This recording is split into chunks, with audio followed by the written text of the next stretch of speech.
Thank you so much, Gyan Manch, for providing me these opportunities. I am Professor Krishnakant Dave, President, Pacific Academy of Higher Education Research University, Udaipur. Today, I would like to talk on various issues related to education.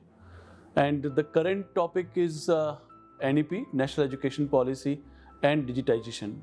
Everybody knows how government is very serious about implementation of artificial intelligence, machine learning, data mining, deep learning, everything, and everybody knows about it. And this is very current topic, very relevant, very contemporary, and everybody should have knowledge about it. So today, friends, we will discuss about it. I want to give you some highlight about national education policy, and somehow it's a correlation with digitization, AI, ML, like digital marketing, business analytics, statistics, everything what you are doing nowadays is recorded in a data form. If you're scrolling something on Instagram, on Facebook, it is recorded in a data and it becomes big data.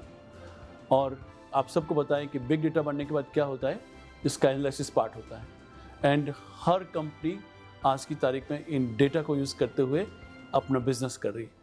तो very relevant, हम सब लोगों को इसके बारे में जानना बहुत ज़्यादा ज़रूरी है. लेकिन जानने से पहले हम चाहते हैं कि क्या इसका एजुकेशन में इम्पोर्टेंस है.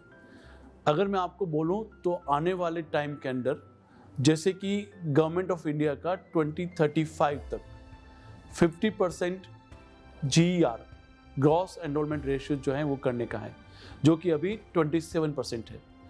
अगर हम लोग 50% तक कैसे पहुंच पाएंगे, तो उसके लिए हम सभी लोगों को नेशनल एजुकेशन पॉलिसी को समझना ज़्यादा जरूरी है. नेशनल एजुकेशन पॉलिसी के अंदर अगर हम लोग थोड़ा बहुत भी हायर एजुकेशन की तरफ, जैसे मान लो कि पहले आप सब लोगों को पता होगा 5+5+2, 10+2 जिसको हम कहते हैं, ऐसा स्कीम चलता था. लेकिन अब क्या हो गया, 5+3+3+3 ये स्कीम आ गया. अब इस स्कीम में आने के बाद आपके पास मल्टीपल एंट्री और मल्टीपल एग्जिट सिस्टम हो गया है. और इसके अंदर आप स्कूल एजुकेशन में 6 स्टैंडर्ड से वोकेशनल कोर्स सीखेंगे और वोकेशनल कोर्स सीखने के बाद आप कोडिंग से लेके हर चीज़ उसमें कर सकते हैं. तो सबसे बड़ी बात ये कि इससे आपको एम्प्लॉयमेंट जनरेट होगा, आप मोर एम्प्लॉयबल बनेंगे और नेशनल क्वालिटी फ्रेमवर्क जिसको हम कहते हैं कि NSDC के अंदर, नेशनल क्वालिटी फ्रेमवर्क के अंदर आप लोगों को और ज़्यादा स्टडी करने का मौका मिलेगा. आप लोग ज़्यादा वोकेशनल एजुकेशन पे ज़्यादा ध्यान देंगे, अपने स्किल को ज़्यादा डेवलप करेंगे. और अगर जब स्किल की बात आएगी तो मैं अब कोरिलेट कर रहा हूँ आपको इन सब चीज़ों से जो डिजिटाइजेशन के लिए बहुत इंपॉर्टेंट है. NASSCOM.com के साथ हम लोगों ने साइन किया है और वहाँ पर पैसिफिक यूनिवर्सिटी और NASSCOM दोनों मिलकर एक हम 100% डिजिटाइजेशन पे काम कर रहे हैं, जहाँ पर पूरा कैंपस सारे लड़के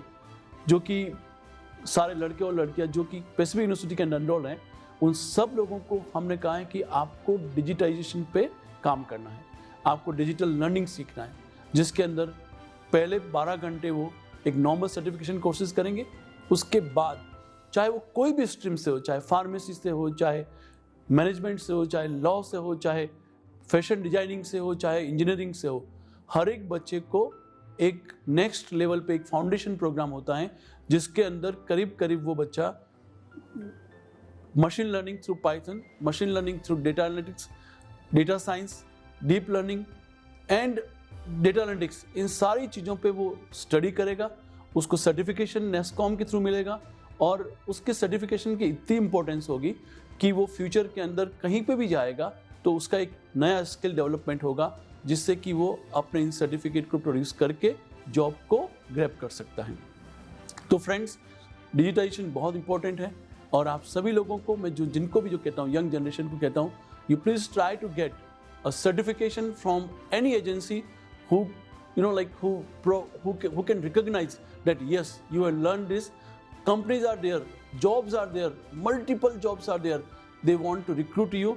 You have to develop your skills, you enhance your knowledge through these all channels And NESCOM is one channel where you can easily get all certification. Government of India is providing free of cost this certification. You have not to pay single penny for them. And just what to do, you have to go through the NESCOM website, register yourself, sign in that, and like if you have any kind of query, you please come to Pacific University.